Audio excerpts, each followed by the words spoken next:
Role. Kheda જિલ્લાનું માતર તાલુકાનું ભલાડા ગામની અંદર થોડાક સમય પહેલાં ગામનો એક યુવાન ગુમ થવા બાબતની લિંબાસી પોલીસ સ્ટેશને જાણ કરવામાં આવી. આ જાણ કર્યા બાદ આજ રોજ આ ભલાડા ગામના કૂવામાંથી આ યુવાનની લાશ મળી આવેલી અને લાશ મળ્યા બાદ ગામની અંદર શોક છવાઈ ગયો છે.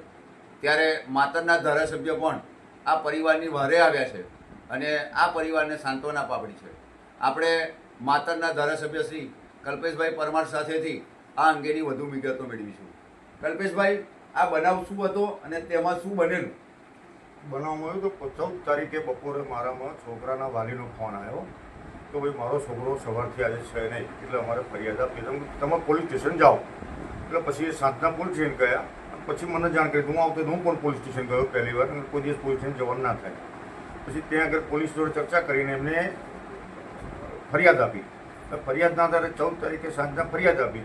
કાલનો દિવસ ગતો રહ્યો. આજે હું મારા કાર્યક્રમ મુજબ ગામડામાં ફરતો હતો અને બપોરે 12 વાગે મારા ફોન એ ફરિયાદથી આવ્યો કે ભાઈ છોકરાની બોડી કૂવામાંથી મળી છે, તરે છે એમ. એટલે પછી મેં પોલીસને જાણ કરી અને પોલીસે આવીને હું પણ સ્થળ ઉપર ગયો. એટલે લોકોને પછી લાગણી હોય, લાગણી દુભાતી હોય એટલે બધા ભેગા થયા થોડું. એટલે ચર્ચા કરી, આશ્વાસન આપીને એમને સમજાવી અને બોડી બહાર કાઢીને એને પીએમ માટે મોકલી આપી અને છોકરાને કંઈક સહાય મળે ગવર્મેન્ટ તરફથી એવી પણ મદદ કરું, કારણ કે અભ્યાસ કરતો છોકરો હતો અને કંઈક અભ્યાસ કરતો હતો એટલે એને કંઈક લાભ મળે એવા પ્રયત્નો કરવાના. અને જે અમારા ગામનો રાવર સમાજ એક જ ઘર હતું એટલે એના દુઃખ સાથે અમને પણ દુઃખ છે, પણ લાગણી સાથે એમને કંઈક સહાય મળે એવા પ્રયત્નો કરીશું.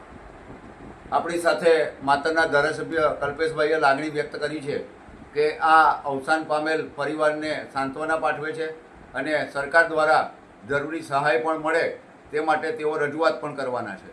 હાલની અંદર ભલાડા ગામની અંદર સમગ્ર શોકમગ્ન વાતાવરણ છે. ત્યારે આ લાગણી અને માગણી વહેલી તકે સરકાર દ્વારા ઉકેલવામાં આવે અને સરકાર આ પરિવારને આર્થિક મદદ કરે તે સમયની માંગ છે.